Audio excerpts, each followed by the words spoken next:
Est-ce que dans les attaques, dans les tribulations, dans les épreuves, est-ce qu'il y a la joie? Mais tout simplement, il faut comprendre qu'un chrétien qui vit le royaume des cieux et qui espère à l'avènement du Seigneur et qui a foi en Dieu, qui connaît l'Éternel, quand les épreuves, les attaques, les soucis viennent, il se réjouit du fait qu'il est persécuté, du fait qu'il vive des choses pour la gloire de Dieu. Donc vraiment, c'est pourquoi l'homme de Dieu dit, c'est comme un sujet de joie. C'est comme un sujet de joie complète aux diverses épreuves auxquelles nous pouvons être exposés. Donc tu viens de comprendre, toi qui es sur le point d'abandonner, toi qui ne crois plus, toi qui dis que la vie chrétienne est devenue difficile, toi qui dis que ta vie ne ressemble plus à rien, toi qui dis que tout est fini pour toi, écoute la parole de Dieu. Dieu t'encourage encore à continuer parce qu'au bout de cette marche, il y a un cadeau que l'homme ne peut pas donner, un cadeau que personne ne peut donner, mais un cadeau que Dieu peut donner, la vie éternelle. Il a fait la promesse, la plus grande promesse de tout le temps. Aucun homme ne peut promettre à son frère le sauver après la mort. C'est lui qui a l'apanage, c'est lui qui peut faire cela. C'est Christ, c'est Jésus-Christ de Nazareth. C'est pourquoi il m'envoie encore pour t'encourager. Toi qui dis, depuis je prie, je ne vois rien. Depuis je suis chrétien, j'ai perdu les vrais amis. Depuis je suis chrétien, rien ne va. Mais laisse-moi te dire, tout va bien parce que le salut, le trésor infini même qui t'est réservé dans le ciel là, personne ne peut te donner cela. Donc réjouis-toi le fait que ton nom est écrit dans le livre de vie. Réjouis-toi, c'est en ce sens-là que tu dois te réjouir. C'est en ce sens-là que tu ne dois pas arrêter le combat. Tu ne dois pas arrêter la prière. Tu ne dois pas arrêter, comment on appelle, l'adoration, la louange. Tu ne dois pas arrêter toutes ces choses parce que ton nom est écrit dans le livre de vie. Tu es ami à Dieu. Dieu est ton ami. Il a promis de te sauver. Prends courage et allons encore en eau profonde au nom de Jésus. Christ est bon. Que Dieu vous bénisse. Donc c'est la première réalité. Il dit, sachant que l'épreuve de votre foi produit la patience.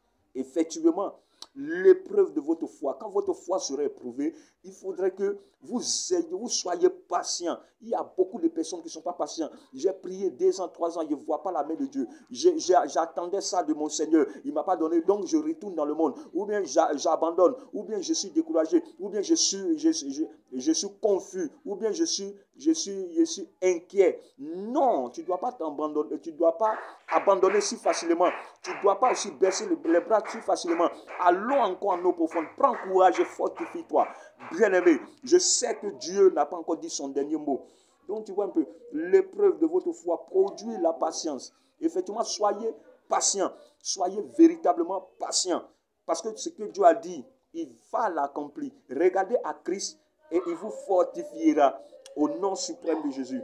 Il dit, mais il faut que la patience accomplisse parfaitement son œuvre afin que vous soyez parfait et accompli sans faillir en rien. Dieu veut que vous ne tombez pas. Dieu veut que vous ne donnez pas raison au diable. Il dit sans faillir à rien. Vous ne devez pas faillir parce que c'est rester inébranlable. Il faut exercer la foi, ayez la foi. Pensez tout, chaque situation qui va se présenter devant vous, analysez cette situation à la lumière de la parole. Et le monde, c'est vrai, le monde est devenu dur. Les derniers temps, les temps seront tellement durs. Et la Bible déclare que les temps seront durs. Effectivement, les temps seront durs. Mais il faut rester fidèle. Il faut rester courageux. C'est vrai, les temps seront durs, mais l'Éternel est avec toi. Dieu est avec toi. Seulement prie le Seigneur. Confie-toi au Seigneur et tu verras la main de Dieu. Tu verras la main de Dieu. N'abandonne pas.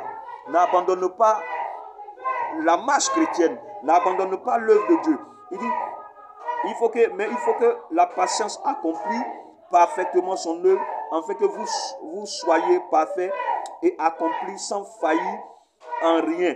C'est très important. Il dit dans Matthieu chapitre 10, verset 22, il dit, vous serez haïs de tous à cause de mon nom. Mais celui qui persévérera, pas persévérer pour s'arrêter, mais il dit, celui qui persévérera jusqu'à la fin sera sauvé. Celui qui persévérera jusqu'à la fin sera sauvé. Le royaume des cieux est proche et c'est les violents qui entrent Le royaume des cieux est forcé et c'est les violents qui y entrent. Dans Matthieu chapitre 11, il est dit ça clairement. Le royaume des cieux est forcé et c'est les violents qui entrent par là. Donc, use un peu de violence. Pense au sacrifice à la croix. Et dis à la voix qui te décourage. Dis à l'esprit qui te décourage. Dis à la situation qui te décourage. Tu peux tout prendre, mais tu ne me voleras pas mon étoile. Tu ne me voleras pas mon salut. Tu ne me voleras pas ce que Dieu m'a donné de précieux. Donc c'est un peu comme ça. Que Dieu vous bénisse au nom puissant de Jésus. C'est votre humble serviteur, le serviteur Esaïe. Donc un peu d'encouragement pour vous, pour que vous sachiez que beaucoup comme vous sont en train aussi de chercher le royaume des cieux. Partout en Côte d'Ivoire et en Afrique, partout dans le monde, il y a des frères qui croient aussi à Jésus, et qui croient en Jésus et qui sont en train de se consacrer, de passer par des moments de douleur, mais tout en sachant que Dieu qui les a promis le salut ne les a pas abandonnés. Il dit, je serai avec vous, je ne vous laisserai pas orphelins, jusqu'à la mort, je serai avec vous.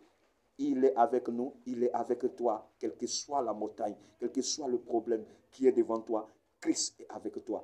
N'abandonne pas au nom de Jésus. Amen.